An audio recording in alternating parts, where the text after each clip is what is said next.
बिस्मिल्लाहिर्रहमानिर्रहीम। अस्सलाम वालेकुम डियर स्टूडेंट्स।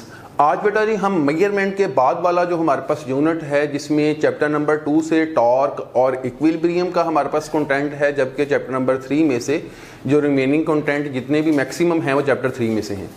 अब इस यूनिट का माइनर पार्ट चैप्टर 2 में से है, लेकिन इसका मेजर पार्ट जो है वो चैप्टर नंबर 3 में से है, मोशन एंड फोर्स में से।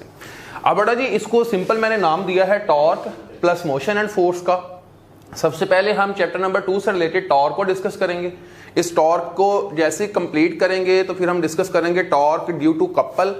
आफ्टर दैट हम we will discuss the equilibrium बेटा जी, ठीक है। अब यहाँ पे हमारे पास टॉर्क में आ जाएगा जी, इसे सिंपल डिफाइन किया जाता है, सब बच्चों को पता है, turning effect of force is known as torque. ये सिंपल सी डेफिनेशन थी। यहाँ पे torque vector can be write it as R vector cross F vector. Here R is not a movement arm, when this is in vector form this will be named as position vector. हम इस are को किसका नाम देंगे?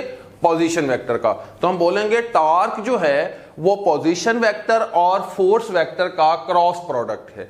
और एक बात आपने याद रखनी है कि क्रॉस प्रोडक्ट में ऑर्डर चेंज करके हम नहीं लिख सकते। अगर लिखेंगे तो फिर हमें साथ डायरेक्शन को चेंज करके यानी नेगेटिव साइन साथ पुट करना पड़ेगा। इसका हम आगे डिटेल जिक्र करेंगे, इससे रिलेटेड क्वेश्चन आ चुके हैं, जरा तवज्जो कीजिएगा। Torque vector is equal to position vector cross force vector because it is a product of the position vector and force vector rf sin theta and unit vector. When we take it in magnitude, then this n vector magnitude will be 1, so this will be write it as torque is equal to rf sin theta। तो ये हमारे पास magnitude की form में आ गया। अब बेटा जी next हमारे पास देखा जाए तो साइन 90 डिग्री पे हमें मैक्सिमम वैल्यू देता है। अगर मैक्सिमम वैल्यू देता है तो इसे लिखेंगे tau maximum is equal to R F. और हमेशा याद रखना है दिस एंगल थीटा जो यहां पे साइन के साथ लिखा जाता है, it is always between tails of R vector and F vector. ये जो हमारे पास थीटा है ये दो वेक्टर्स आर वेक्टर और एफ वेक्टर, पोजीशन वेक्टर और फोर्स वेक्टर्स की टेल्स के दरमियान होगा। मतलब ये वेक्टर्स के हेड्स हैं, ये भी हेड है, तो हम इनकी टेल्स को ग्राफिकली ज्वाइन करेंगे तब पता चलेगा इनके दरमियान ओरिजिनल एंगल थीटा कितना दिया गया है। इसको भी हम नेक्स्ट डिस्कस करेंगे डिटेल्ड। बेटा जी जरा तवज्जो कीजिएगा। अब बेटा जी इस वाले रिलेशन में आर एफ जो है that is equal to maximum torque. This R F is equal to maximum torque. So this relation can be simplified as torque is equal to torque maximum sin theta, because sin theta के साथ जो RF है ये maximum torque होता है हमेशा। तो इसे लिखेंगे torque is equal to torque maximum sin theta। अब बेटा अगर आपसे कहा जाए कि टॉर्क मैक्सिमम टॉर्क का 1/2 को कब होगा या 50% कब होगा, तो हम कहेंगे जब आर वेक्टर और एफ वेक्टर्स के दरमियान, यानी जब भी उनके दरमियान का वर्ड बोला जाएगा मतलब उनकी टेल्स के दरमियान जो एंगल है वो 30 डिग्री का हो। तो हमें पता है कि साइन 30 जो है वो 1/2 होता है। 1/2 का मतलब है 0.5। 0.5 को अगर हम 100 से मल्टीप्लाई करेंगे दैट विल बिकम द 50%। यानी कि आप अगर यहां लिखते हैं tau is equal to tau maximum sine 30, sine 30 का रिजल्ट आएगा 1/2। तो 1/2 जब टॉर्क मैक्सिमम से मल्टीप्लाई होगा तो वो बन जाएगा टॉर्क मैक्सिमम डिवाइडेड बाय 2। अब सबको पता है टॉर्क मैक्सिमम डिवाइडेड बाय 2 का मतलब है मैक्सिमम टॉर्क का 50%। तो इसका मतलब कोई भी टॉर्क जो आपको पोजीशन वेक्टर दिया गया, जो आपको फोर्स वेक्टर दिया गया, वो फोर्स वेक्टर और पोजीशन वेक्टर अगर 90 डिग्री पे हैं और 90 डिग्री पे वो आपको टॉर्क दे रहे हैं 100 न्यूटन मीटर का, ये मैक्सिमम टॉर्क होगा 100 न्यूटन मीटर का। अब ये पोजीशन वेक्टर और ये फोर्स वेक्टर इससे ज्यादा कभी भी टॉर्क प्रोड्यूस नहीं करवा सकते। मतलब उनके दरमियान जब जब एंगल 90 डिग्री का होगा उनका टॉर्क मैक्सिमम। तो गिवन पोजीशन वेक्टर आर और फोर्स वेक्टर एफ इससे ज्यादा कभी भी जो है वो टॉर्क नहीं दे सकते। मैं कंसीडर करता हूं कि जो गिवन आर वेक्टर थे उसका मैग्नीट्यूड आर, जो गिवन फोर्स वेक्टर था एफ उसका मैग्नीट्यूड हमारे पास एफ, और साइन 90 करके जो हमारे पास रिजल्ट आया दैट इज अप्रोक्सीमेटली 100 न्यूटन। तो वो मैक्सिमम टॉर्क हमारे पास 100 न्यूटन आया। अब आपसे कहे कि टॉर्क ये गिवन जो इंफॉर्मेशन है गिवन आर और एफ है ये मैक्सिमम टॉर्क 100 न्यूटन का देते हैं। आप बताएं कि अगर आप इन्हीं को इस्तेमाल करें आर और एफ यही रहें तो आप लोग ये बताएं कि मैक्सिमम टॉर्क का 50% आप कैसे ले सकते हैं। तो फिर हम कहेंगे आर वेक्टर और एफ वेक्टर के दरमियान जो मैक्सिमम टॉर्क के लिए एंगल 90 लिया गया था, अब आर और एफ के दरमियान हमारे पास 90 डिग्री से एंगल को कम करके हम 30 डिग्री कर देंगे। तो 30 डिग्री होने से आर और एफ के दरमियान जो हमारे पास टॉर्क का नेट रिजल्ट आएगा वो रिजल्ट हमेशा हमारे पास 50% ऑफ द मैक्सिमम टॉर्क यानी 50 न्यूटन मीटर आ जाएगा बेटा जी। अब इसका मतलब है कि टॉर्क का 50% जो होता है वो एंगल 30 डिग्री पे आता है। अगर आर और एफ के दरमियान एंगल 30 है मतलब 30 साइन 30 1/2 होता है। 1/2 का मतलब 0.5 जो यहां पे 1/2 लिखा गया है। अब नेक्स्ट वो कहते हैं टॉर्क मैक्सिमम टॉर्क का 70% कब होगा। टॉर्क मैक्सिमम टॉर्क का 70% कब होगा। इसका मतलब ये हुआ कि जो मैक्सिमम टॉर्क 100 न्यूटन मीटर का था, जो मैं एग्जांपल के तौर पे आप लोगों को साथ शेयर कर रहा हूं, वो 90 डिग्री पे था 100 न्यूटन। अब वो चाहते हैं कि अब टॉर्क ना तो 50% हो ना 100% हो बल्कि वो 70% हो। 70% का मतलब है 70 न्यूटन मीटर आएगा 100 में से। तो इसका मतलब है ये जो हमारे पास वेक्टर आ रहा है ये अब किस एंगल पे आएगा एफ वेक्टर आर वेक्टर के साथ के जो टॉर्क है वो इनके गिवन मैक्सिमम टॉर्क का 70% हो। तो हम कहेंगे 70% के लिए हमें याद रखना होगा कि साइन किस एंगल पे वैल्यू 0.707 देता है, जिसको 100 से मल्टीप्लाई करके हम 70% ले सकते हैं। तो वो बेटा जी हमारे पास एंगल जो है that angle is basically 45 degree. और साइन 45 डिग्री को 0.707 कहते हैं, जिसे कॉमन फ्रैक्शन में 1/√2 लिखा जाता है। तो वो कहते हैं torque is equal to torque maximum divided by √2। इसका मतलब है इस मकसद के लिए एंगल कितना होना चाहिए, साइन 45 होना चाहिए। तो इसके लिए एज 1/√2 हो जाएगा जो किसकी इक्वल है 0.707 के। अब 0.707 को मल्टीप्लाई करें तो राउंड अबाउट हमारे पास 70% ऑफ द टॉर्क मैक्सिमम आ जाएगा। इसी तरह बेटा वो कहते हैं कि अगर torque 86% of the maximum torque लेना है, कितना जी 86%, तो 86% के लिए कहते हैं कि ये हमारे पास आर है ये एफ है। 90 डिग्री पर तो ये मैक्सिमम टॉर्क दे रहे थे, 100% टॉर्क दे रहे थे। अब हम चाहिए 86%। 86% के लिए हमें एंगल कम करना पड़ेगा। 86% के लिए एंगल कम करेंगे तो कहते हैं कितना एंगल करना है, तो हम सोचेंगे कि साइन इस एंगल पे हमें वैल्यू 0.86 देता है। तो वो वैल्यू हमारे पास बेटा जी साइन की 60 डिग्री पे आती है। तो हम कहेंगे साइन 60 डिग्री पे 0.86 वैल्यू देता है, जिसे √3/2 यानी √3/2 भी लिखा जाता है। और ये 86% ऑफ द टॉर्क मैक्सिमम बन जाएगा। अब देखिएगा 0 डिग्री पे टॉर्क 0 होगा, 30 डिग्री पे 50%, 45 डिग्री पे 70%, 60 डिग्री पे 86% और 90 डिग्री पे 100%। इसका मतलब एंगल आर वेक्टर और एफ वेक्टर के दरमियान जैसे जैसे 0 से 90 की तरफ बढ़ता चला जाता है टॉर्क भी बढ़ता चला जाता है। अब बड़ा एक एमसीक्यू अगर वो इन जनरल आपसे पूछते हैं कि हमारे पास आर और एफ वेक्टर के दरमियान दो डिफरेंट एंगल्स लिए गए, एक एंगल था 28 डिग्री का और एक एंगल था हमारे पास 38 डिग्री का, आप बताएं टॉर्क दोनों एंगल्स में किस एंगल पे ज्यादा होगा। तो हमारा जो ये कॉन्सेप्ट है कि 30 डिग्री पे 50%, 45 डिग्री पे 70%, 60 डिग्री पे 86%। इसका मतलब 30 से जैसे जैसे एंगल इंक्रीज कर रहा है परसेंटेज भी इंक्रीज करती जा रही है। तो हम कहेंगे 28 डिग्री से 38 डिग्री एंगल जो है वो ग्रेटर है। इस वजह से 38 डिग्री पे जो रिजल्टेंट आएगा टॉर्क का वो ज्यादा होगा बनस्बत 28 डिग्री के। यहां हमें वैल्यू याद रखने की या कैलकुलेट करने की जरूरत नहीं है, हमें इस बात को याद रखना है सिर्फ इन एंगल्स के लिए। 0 पे सबको पता है 0% आना है, साइन 0 होता है। 90 डिग्री पे सबको पता है मैक्सिमम आना है। तो फिर ये 3 एंगल्स रिमेनिंग बचते हैं जिन पे हमारे पास वैल्यू 0% से 100% के दरमियान डायरेक्टली पूछी जाती है कि कितने परसेंट होगी। अगर इसके अल्टरनेटिव क्वेश्चन पूछेंगे तो वो मैंने आपसे शेयर किया कि 0 डिग्री से 90 डिग्री के दरमियान जितना एंगल इंक्रीज करता चला जाएगा हमारे रिजल्टेंट की वैल्यू उतनी ही इंक्रीज करती चली जाएगी। तो 28 डिग्री के बजाय 38 डिग्री का टॉर्क ज्यादा होगा, 38 के बजाय 40 का ज्यादा होगा, 40 के बजाय 50 का ज्यादा होगा, 50 डिग्री के बजाय 60 डिग्री का ज्यादा होगा। तो यह बात हमने याद रखनी है कि साइन फंक्शन जहां भी आता है वो 0 से 90 डिग्री के दरमियान एंगल जैसे इंक्रीज करता है वो रिजल्टेंट को भी इंक्रीज करता चला जाता है, और जैसे जैसे एंगल 90 से 0 की तरफ आता है वैसे वैसे साइन अपनी वैल्यू को डिक्रीज करता चला जाता है और उसका रिजल्टेंट भी डिक्रीज होता चला जाता है। अब बेटा यहां पे हमारे पास एमसीक्यू में यह डायग्राम आपको दी गई है, from here to here we have a position vector. मैं रेड मार्कर से इसका हेड जो है वो डिफाइन कर देता हूं कि यहां से लेके यहां तक, ये ओ से लेके पी तक हमारे पास आर पोजीशन वेक्टर है, जबकि ये जो हमारे पास ब्लैक कलर से वेक्टर बनाया गया that is basically a force vector बेटा जी। अब मैंने आप लोगों से एक रिक्वेस्ट की थी कि हमने एंगल किन के दरमियान लेना है, टेल्स के दरमियान। तो अब आर का तो यहां पर एफ के साथ हेड ज्वाइन है, तो हम इमेजिनरी इस आर को आगे ले आएंगे। तो जब आर को आगे लेके आएंगे तो आर और एफ के दरमियान जो एंगल है वो हमारे पास जो है उनकी टेल्स वाला आ जाएगा। अब देखा जाए तो इनकी टेल के दरमियान एंगल कितना आ रहा है जी, थीटा। एंगल कितना आ रहा है जी, थीटा आ रहा है। तो हम लिख सकते हैं टॉर्क को आर एफ साइन थीटा। इसका मतलब ये फर्स्ट ऑप्शन तो हमारे पास ठीक ऑप्शन है। वो कहते हैं which of the following gives torque, इनमें से कौन सी चीज जो है वो टॉर्क देगी। लेकिन साथ ही हमें देखने से पता चल रहा है थीटा के साथ जो थीटा एंगल है ये आर और एफ के दरमियान है।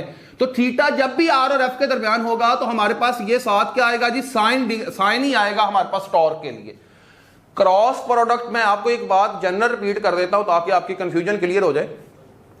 क्रॉस प्रोडक्ट का रिजल्टेंट तब तक साइन थीटा के साथ लिखा जाता है जब तक एंगल थीटा उन दो क्रॉस प्रोडक्ट की फॉर्म में आने वाले वेक्टर्स की टेल्स के दरमियान होगा। मैं रिपीट करता हूं, अब हमारे पास एक वेक्टर है आर वेक्टर और एक वेक्टर है एफ वेक्टर। हमें पता है टॉर्क लेने के लिए हमें डॉट प्रोडक्ट की बजाय क्रॉस प्रोडक्ट इस्तेमाल करना है। अब R vector cross F vector, R F sine theta तब ही लिखा जाएगा जब एंगल थीटा जो लिखा जा रहा है वो थीटा आर वेक्टर और एफ वेक्टर की टेल्स के दरमियान है। इस कंडीशन को आप दुनिया में किसी भी फॉर्मूले में अप्लाई कर सकते हैं, यानी दुनिया में क्या बुक के अंदर जितने भी फॉर्मूला दिए गए हैं उनमें आप अप्लाई कर सकते हैं। मतलब आर क्रॉस एफ में आर एफ साइन के साथ थीटा तब ही लिखा जाएगा जब थीटा आर वेक्टर और एफ वेक्टर की टेल्स के दरमियान है। अगर बेटा ये एंगल साथ वाली नॉर्मल लाइन के साथ हुआ, मतलब आर वेक्टर और एफ वेक्टर की टेल्स के दरमियान एंगल है, आर वेक्टर और एफ वेक्टर की टेल्स के दरमियान एंगल है तो साइन थीटा लिखा जाएगा। अगर ये एंगल किसी दूसरी नॉर्मल लाइन के साथ आ गया, रेड मार्कर और मेरे इस राइट हैंड के दरमियान आ गया, तो अब ये एंगल आर और एफ के दरमियान नहीं है। तो फिर ये बात याद रखनी है, cross product R vector cross F vector will be write it as R F cos theta. तो वो कॉज के साथ लिखा जाएगा बेटा जी। अब आप यहां पे तवज्जो कीजिएगा, आर और एफ के दरमियान जो एंगल है वो थीटा है, तो ओरिजिनल क्रॉस प्रोडक्ट का रिजल्ट साइन वाला ही आएगा, आर एफ साइन थीटा। लेकिन जब अल्फा का जिक्र करेंगे तो अल्फा तो एफ और आर के दरमियान नहीं है, ये तो साथ पड़ी नॉर्मल लाइन के साथ है। तो इसका मतलब जब ये वाला एंगल एफ के साथ है, ये आर और एफ के दरमियान नहीं है, तो हम यहां वाजे तौर पे कह सकते हैं कि हमारे पास जो एंगल है अल्फा, अब हम आर क्रॉस एफ लिखेंगे टॉर्क के इक्वल, और इसको आर एफ साइन नहीं लिखेंगे, इसे आर एफ कॉज अल्फा लिखेंगे। तो अब थीटा एंगल चूंकि आर और एफ के दरमियान है तो थीटा आएगा जब जब एंगल्स वेक्टर्स की टेल्स के दरमियान हो। तो क्रॉस के लिए साइन ही लिखा जाएगा, डॉट के लिए कॉज ही लिखा जाएगा। लेकिन अगर ये एंगल्स दो वेक्टर्स की टेल्स के अलावा किसी और पोजीशन पे आ जाते हैं, साथ पड़ी नॉर्मल लाइन पे आ जाते हैं, तो फिर क्रॉस प्रोडक्ट का रिजल्ट कॉज के साथ लिखा जाएगा और डॉट प्रोडक्ट का रिजल्ट साइन के साथ लिखा जाएगा। ये इन्वर्ट हो जाएंगे, रिजल्ट साइन कॉज में कन्वर्ट हो जाएगा, कॉज साइन में कन्वर्ट हो जाएगा। इसको मैथमेटिक्स कैसे सॉल्व करता है जरा तवज्जो कीजिएगा, इधर जी देखिएगा जरा। कहते हैं जी आर एफ साइन, हमने एंगल हमेशा किन के दरमियान लेना है, टेल्स के दरमियान। अगर लिखेंगे थीटा ले जी तो ये तो हमारे पास डायरेक्ट थीटा आ गया। लेकिन अगर आप लोग लिखते हैं ये वाला एंगल, अब टोटल एंगल कितना है जी इन दोनों के दरमियान 90 डिग्री। अगर हम ये एंगल लेना चाहते हैं, ये वाला एंगल लेना चाहते हैं, तो फिर ये होगा 90 माइनस अल्फा। ये थीटा किसकी इक्वल होगा, 90 माइनस अल्फा। तो लिखिएगा 90 माइनस अल्फा, मतलब this theta will become equal to 90 minus alpha. तो इस थीटा को आप 90 माइनस अल्फा से रिप्लेस कर दें, 90 माइनस अल्फा। अब बेटा साइन 90 माइनस अल्फा, मैथमेटिक्स कहता है कि sine 90 minus alpha cos alpha के बराबर होता है। साइन 90 माइनस अल्फा किसके बराबर होता है जी, कॉज अल्फा के। अब क्यों इक्वल होता है तवज्जो कीजिएगा, मैं लिखता हूं साइन थीटा, ये थीटा लेट अस कंसीडर हमारे पास जो है ये 60 डिग्री है। तो सब बच्चों को पता है कि फिर अगर ये वाला एंगल 60 डिग्री है तो ऊपर वाला कितना होगा, 30। मैं कह रहा हूं कि अगर थीटा लगाना है तो फिर ये एंगल लगाओ, साइन लगाना है तो ये एंगल लगाओ, अगर एंगल अल्फा लेना है तो फिर साथ कॉज लगाओ। अब साइन 60 और cos 30 दोनों कॉम्प्लीमेंट्री एंगल्स हैं, 60 और 30 90 डिग्री। तो जो एंगल्स अपने सम को 90 डिग्री की इक्वल कर लेते हैं उनमें से एक के साथ साइन लगाया है अगर आपने, तो दूसरे के साथ कॉज लगा दें तो आपके रिजल्ट सेम रहेंगे। आप कैलकुलेटर से भी ये बात चेक कर सकते हैं कि साइन 60 स्क्वायर रूट 3/2 होता है, जबकि कॉस 30 भी स्क्वायर रूट 3/2 होता है। इसका मतलब है प्रैक्टिकली जो टॉर्क पैदा हुआ वो टॉर्क तो हमने कैलकुलेट करना ही है, और उस टॉर्क के प्रैक्टिकल रिजल्ट को हमने मैथमेटिकली वेरीफाई करना है। अब ऐसा नहीं करना कि आर एफ साइन थीटा का रिजल्ट जो है वो स्क्वायर रूट 3/2 की फॉर्म में 86% आ रहा है, और जब आप साइन को कॉस से रिप्लेस करें फिर साथ 60 ही लगा दें तो वो 50% हो जाए 1/2, तो ये गलत हो जाएगा। प्रैक्टिकली टॉर्क अगर 86% प्रोड्यूस हुआ है तो आपका मकसद है कि आपको साइन इस्तेमाल करना पड़ रहा है तो साइन करें, कॉज इस्तेमाल करना पड़ रहा है कॉज करें, आप प्रैक्टिकल रिजल्ट के साथ मैच करें अपने मैथमेटिकल रिजल्ट को, दैट शुड आल्सो बी 86%। अब मैं रिपीट कर रहा हूं कि अगर एंगल्स आर वेक्टर और एफ वेक्टर और आर वेक्टर के दरमियान होगा तो हमेशा क्रॉस प्रोडक्ट साइन के साथ लिखा जाएगा, डॉट प्रोडक्ट कॉज के साथ लिखा जाएगा। लेकिन अगर एंगल उन दो वेक्टर्स के दरमियान नहीं है, किसी अदर साइड पे आ गया, तो फिर डॉट प्रोडक्ट का रिजल्ट साइन के साथ लिखा जाएगा और क्रॉस प्रोडक्ट का रिजल्ट जो है वो कॉज के साथ लिखा जाएगा। अब तो कीजिएगा, which of following gives torque, theta लिखेंगे तो साइन थीटा आएगा, ये राइट रिजल्ट है। अब अल्फा लेंगे तो कॉज आना चाहिए, क्या ऐसा ऑप्शन है कोई? आर एफ कॉज जी, या आर एफ कॉज, ये भी राइट है। अब चार्ली में लिखा हुआ है आर एफ साइन अल्फा, क्या यहां पर अल्फा इन दो वेक्टर्स के दरमियान नहीं है जी, ये वाला बात गलत हो गई। तो फिर राइट ऑप्शन क्या बनेगा? Both A and B, that will be our right answer, both A and B. बेटा जी क्लियर हुई बात जी। अब हम नेक्स्ट चलते हैं, कहते हैं टू इंक्रीज द टॉर्क। इसी डायग्राम में अगर आप टॉर्क को इंक्रीज करना चाहते हैं तो क्या करेंगे? अब साइन की वैल्यू कब इंक्रीज करती है? जब 0 से 90 की तरफ जाए, यानी थीटा बढ़ता जाएगा तो साइन की वैल्यू बढ़ेगी। कॉस कहता है 0 डिग्री पे मेरी वैल्यू मैक्सिमम होती है, इसका मतलब यहां एंगल 90 से 0 की तरफ आएगा तो वैल्यू बढ़ेगी। तो कॉस और साइन एक दूसरे के इनवर्सली जो है वो वर्क करते हैं। साइन थीटा का रिजल्ट जो है वो 0 से 90 डिग्री की तरफ एंगल जाएगा तो बढ़ेगा। कॉस कहता है अगर एंगल 90 डिग्री से 0 की तरफ आएगा तो मेरा रिजल्ट बढ़ेगा। इसका मतलब ये दोनों एक दूसरे के एंटी पैरेलल चलते हैं, एक 0 से 90 की तरफ तो दूसरा 90 से 0 की तरफ अपनी वैल्यू को ग्रेजुअली इंक्रीज होता हुआ देखता है। तो अब हम बोलेंगे, यहां पे देखिएगा, इस टॉर्क को इंक्रीज करना। एक बात तो कंफर्म है, आर भी इंक्रीज होना चाहिए और एफ भी इंक्रीज होना चाहिए, क्योंकि टॉर्क इन दोनों चीजों के डायरेक्ट रिलेशन में, आर एफ और आर एफ के। तो इसका मतलब ये हुआ कि आर और एफ इंक्रीज होने वाली कौन से ऑप्शन हैं? ये है और ये 3 ऑप्शन आ गए, लेकिन जो कॉम्प्लिकेशंस बढ़ गई हैं, 3 ऑप्शन में आर और एफ हमारे पास इंक्रीज कर रहे हैं।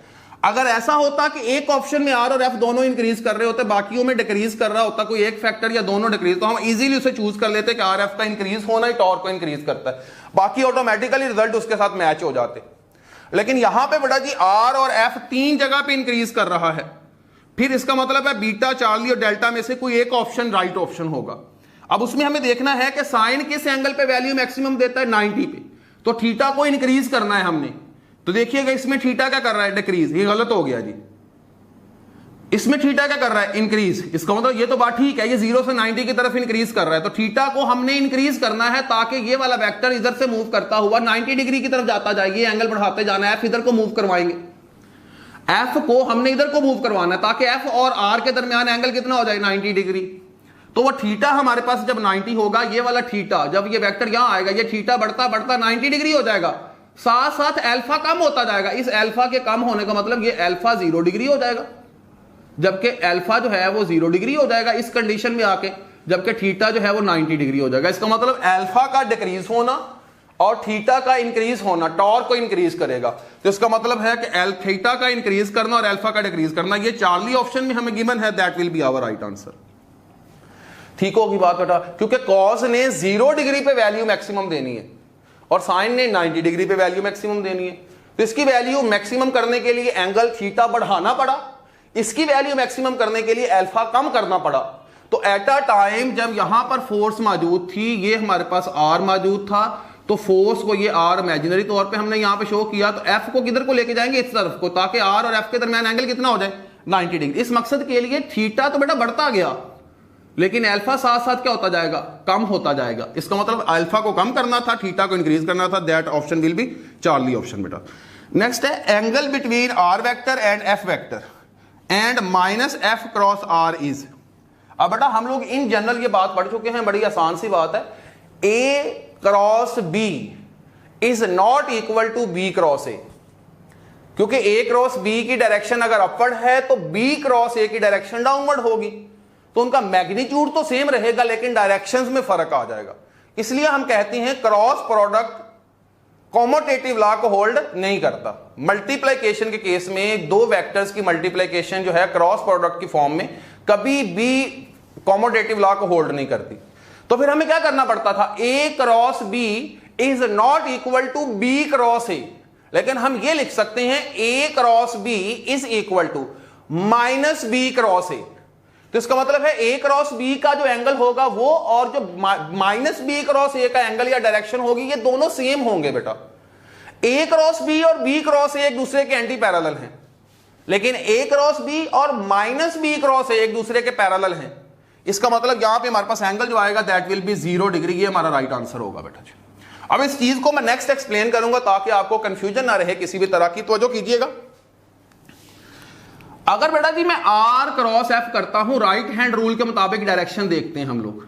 आर से फिंगर्स को एफ की तरफ लेके जाता हूं तो थंब आता है out of the page. Out of the page को मैं अपवर्ड रिप्रेजेंट कर देता हूं, this is R cross F. लेकिन अगर बेटा मैं एफ क्रॉस आर करता हूं, मतलब एफ क्रॉस आर करूंगा, तो एफ क्रॉस आर करने से थंब मेरा इनटू द पेज आ रहा है। इनटू द पेज को मैं डाउनवर्ड जाहिर करूंगा। इसका मतलब है आर क्रॉस एफ और एफ क्रॉस आर ये डायरेक्शन में एक दूसरे के एंटी पैरेलल होते हैं। एंटी पैरेलल का मतलब इनके दरमियान एंगल जो है वो 180 डिग्री का होगा। अब नेक्स्ट देखिएगा, अब हमने यहां पे क्या किया है, सिर्फ R cross F is equal to F cross R. तो यहां मेंशन कर सकते हैं R cross F is not equal to F cross R. ठीक है, तो ये क्या होते हैं जी, कितने एंगल पे हैं एक दूसरे के, 180 डिग्री पे। अब हम दूसरी बात करते हैं कि अब हम प्रूफ करते हैं कि आर क्रॉस एफ जो है ये एफ क्रॉस आर की इक्वल तो नहीं आया, लेकिन माइनस एफ क्रॉस आर की इक्वल जरूर आएगा। अब यहां पे बेटा जी माइनस एफ क्रॉस आर जो है ये चीज आ जाएगी। अब तो जो कीजिएगा, अब ये आर है ये एफ है, टेल्स मिली हुई है जी। आर क्रॉस एफ करें, direction out of the page आएगी। डायरेक्शन अगर out of the page I है तो उसको हम लोग क्या डिफाइन करेंगे, अपवर्ड। देखिएगा मैंने ब्लू मार्कर से आर क्रॉस एफ को लिखा है, तो ब्लू मार्कर वाला जो एरो है ये आर क्रॉस एफ की डायरेक्शन को रिप्रेजेंट कर रहा है। तो इसका मतलब है आर क्रॉस एफ आउटवर्ड आ रहा है, आर क्रॉस एफ आउटवर्ड आ रहा है। इसका मतलब है डायरेक्शन मैंने अपवर्ड नोटिफाई कर दी। अपवर्ड बनाना मुश्किल नहीं है, पॉसिबल नहीं है व्हाइट बोर्ड के ऊपर, तो उसको मैंने कैसे रिप्रेजेंट कर दिया, अपवर्ड बेटा जी।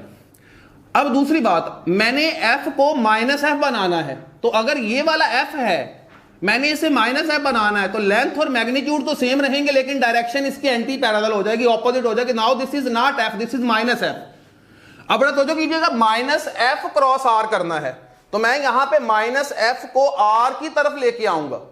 मेरा हाथ देखना है सिर्फ आपने, माइनस एफ से किस तरफ को, आर की तरफ। हम फिर किधर को आ रहा है, आउटवर्ड। इसका मतलब है माइनस एफ क्रॉस आर भी एंटी क्लॉकवाइज था, आर क्रॉस एफ भी एंटी क्लॉकवाइज था, तो दोनों की डायरेक्शंस क्या आ जाएंगी जी, आउट ऑफ द पेज आ जाएंगी। अगर बेटा दोनों आउट ऑफ द पेज आ रहे हैं तो देखिए मैंने रेड मार्कर से ये बात रिप्रेजेंट किया कि minus F cross R is also upward. तो इसका मतलब है आर क्रॉस एफ और माइनस एफ क्रॉस आर दोनों की डायरेक्शन सेम है, तो इनके दरमियान एंगल कितना आएगा, 0 डिग्री, जो भी हम प्रीवियस एमसीक्यू करके आए हैं उसकी कंप्लीट एक्सप्लेनेशन मैंने आप लोगों से शेयर की। अब बेटा कहते हैं कि theta is always a shorter angle. Theta short angle होता है जी। अब देखें ये माइनस एफ है, ये आर है, ये आर है जी, ये माइनस एफ है। एंगल यूं भी लिया जा सकता था लेकिन ये बड़ा एंगल है। कभी भी हमने दो वेक्टर्स की टेल्स के दरमियान जो एंगल लेना है वो शॉर्टर एंगल लेना है, ये बात याद रखनी है आपने। ग्रेटर एंगल कभी नहीं लिया जाता। दूसरी बात, theta between two vectors is always angle between their tails or heads. Tails or heads, tails और हेड्स के दरमियान ज्यादातर यूज यही करते हैं हम लोग। दो वेक्टर्स की टेल्स के दरमियान ही एंगल लिया जाता है या दो वेक्टर्स के हेड्स के दरमियान एंगल जस्टिफाई किया जाता है। अब बड़ा देखिएगा, पहली बात तो यह है कि टेल्स के दरमियान ही लेना है, तो बड़ा एंगल नहीं लेना भाई। कौन सा एंगल लेना है, शॉर्टर एंगल। एक ये एंगल भी बनता है माइनस एफ और आर का, लेकिन ये नहीं लेंगे हम लोग, ये वाला एंगल लेंगे थीटा। अब देखिएगा नेक्स्ट कहते हैं पॉजिटिव टार्क कब होता है, जब बॉडी एंटी क्लॉकवाइज रोटेट करती है। नेगेटिव टार्क कब होता है, जब बॉडी क्लॉकवाइज रोटेट करती है। तो कन्वेंशन के मुताबिक ये बात आपने याद रखनी है। अब बड़ी आसान सी बात है, कहते हैं torque vector is analog of force vector. Torque vector is analog of force vector. इसमें बड़ा जी फोर्स है, क्या लिखेंगे, torque is equal to R F R M A, यानी एंगुलर मोशन में जो काम टॉर्क करता है ट्रांसलेशनल मोशन में वही काम फोर्स करती है। अब टॉर्क का सिंपल रिजल्ट है आर एफ आर एम में, ए की जगह पे हमें पता है चैप्टर नंबर 5 सर्कुलर मोशन में पढ़ा हुआ है आप लोगों ने, आर एफ होता है। अब ये आर और ये आर मल्टीप्लाई हो जाएंगे, इसे लिखेंगे M R square. M R square क्या होता है, movement of inertia, that is alpha. अब इधर F is equal to M A है, अब इधर भी एंगुलर एक्सेलरेशन मतलब एक्सेलरेशन आ गया, ये इसका एक्सेलरेशन आ गया। फिर लीनियर मोशन में जो काम m अदा करता है एंगुलर मोशन में वही काम I, यानी कि मिलके एम आर स्क्वायर, दोनों मिलके वो जो है वो किरदार अदा करते हैं। तो मतलब सर्कुलर मोशन में या रोटेशनल मोशन में एम आर स्क्वायर मिलके वो परफॉर्मेंस देते हैं जो अकेला m दे रहा होता है बेटा जी ट्रांसलेशनल मोशन में। अब नेक्स्ट बेटा जी कहते हैं torque is equal to delta L over delta T. ये जैसे कि फोर्स होती है time rate of change of linear momentum, तो टॉर्क एंगुलर फोर्स है, ये होगा time rate of change of angular momentum final momentum minus initial momentum divided by time, जैसे linear momentum minus initial momentum divided by time है।